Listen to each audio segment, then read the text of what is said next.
What's up, guys? Phone tank or tank for sure. Hey man, we back into another video on the channel now. Today I got a brand new game called Era of Althea, kind of like a Black Clover / SEO mix. There's the code right there on the screen, gives you free 15 spins. All you have to do is go into settings, go over to the snap magic race or your stats, and you spin that however you want. Enjoy that. There you go. Now this is gonna be a short little guide on how to get through the beginning parts of the game, basically how to get to up to from level 1 to level 40 in a couple minutes. You could honestly do this in like 20-30 minutes and hit level 40 in this game. It's very easy to level up in this game, and I'm gonna be showing you how. So first thing first, you want to come over here.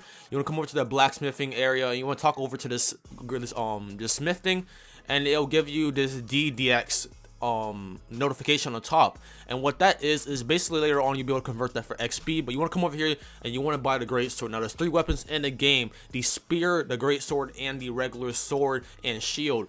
And the great sword, in my opinion, is the best when it comes to farming and potentially PvP, but for farming it's definitely the best because it gives you high amounts of damage and it gives you more reach than a regular sword. Now for PvP, I would say either the great sword or the sword and shield, but it's up to you. Now you want to make sure you're talking to each and every NPC. Like I said, you're going to want to get that DDX notification on the top, and basically every single time you talk to a new NPC or you find a new location or you fight a new monster, you'll be getting like this information in your book, and that will be able to basically give you DDX points. Now here's the armor over here. This armor is the one you want to get. You don't want to waste too much money in the beginning stage of the game because we're getting a lot better loot from drops and just from the next areas that are very easy to get to. So you don't want to waste too much money. You might as well stack your money now, and you want to get that blue armor though because it gives you a 3 speed, so that will give you a slight boost in how fast you're able to complete the beginning stages of the game because you'll move around faster. Now coming all the way down here from the main town, and we entered some wolves, baby, and I'm not worried about no wolves.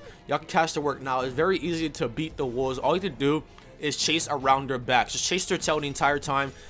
2 M1 combos, 3 swings, so 6 swings total, and they're dead. It's very easy to farm, and you only have to do this quest twice. Once you complete the wolf quest twice, you'll be a high enough level to do the next quest, which is what we'll talk about later. But yeah, man, it's very easy to start off in this game. Now while we're doing this, I want to give a brief description on the races and the elements and stuff like that, but you'll be able to check it in further detail by going to the description down below and checking out the Trello that I left for y'all, because I gotta help y'all out, you feel me?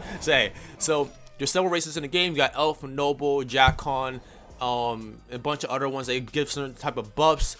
They're not too big of a deal in my opinion. Elf or Noble's the best ones. I know there's another one that gets speed that some people say is the best, but I don't think speed's that much of a big difference, especially when there's gear later on in the late game that gives you a lot of speed already. Getting more speed than that is kind of excessive in my opinion. But you want to come over here, go into your settings, and then you want to go down to the DDX, and yeah, as you can see there, as I already did, I turned in my DDX points. I got a bunch of levels, and you're gonna need that because it's gonna help you get to the second quest, which is the Direwolf, or the Direwolf, which is the alpha male kind of. So this is the main mission you're gonna be doing majority of the time. Now you're gonna be walking into different wolves as you head over to here, so just do simple things, simple trick that I taught you, very easy to kill. And then here he is. This is the big boy. Now he has a roar, which is a stun. You literally can't do anything in this form, so you just want to stay smart, be ready, and as soon as you get out of that rollout way, if you're lucky, you go block or you can use a spell to knock him back while he stuns you, but most of the time you're gonna be stunned and you won't be able to do anything. So you want to come over to the rock that he actually spawned on, and you want to bait him around and then come back on top of the rock, and then from here you could just chill out, spam your spells, and use your M1 swings.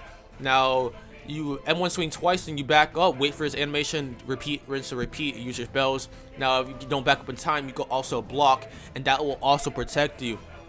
Now when it comes to acquiring spells, you get a chance to acquire a spell every single time you complete a quest. So in my opinion, this is the best quest for acquiring spells because you only have to kill 1 minion, and it gives a lot of XP. It gives about like 4 to 5 levels from the beginning, and then once you hit around level 40, you only give like 2, and then it get less and less and less, but very good for getting spells in the beginning of the game, and definitely in my opinion the best quest to farm off of. And this is where you're gonna be doing most of your farming, man. At least this is where I did most of my farming. So when it comes to the actual stats, you have the strength, which increases your melee damage. You have magic amount, which increases your max mana. You have snap control, which increases how fast you cast spells.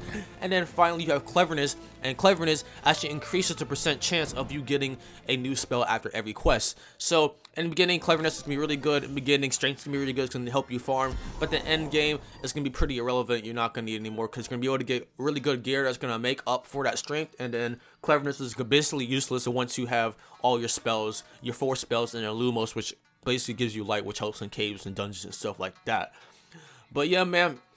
That is the short beginner guide video. I'm going to be doing another video on the dungeon, which is the next quest after the Direwolf. But you want to make sure you just farm this quest until about level 40 to 30, and you'll be straight off there. And when it comes to the dungeon, just grab a bunch of friends, and I'll show you a bunch of different methods in future videos. But hey, man, if you enjoyed this video, smash the button down below. If you want to see some more chat videos on this game, make sure to subscribe. Because I'm doing a lot more videos like some PvP, some more guides, some more tips and stuff, some showcases, and all types of cool stuff.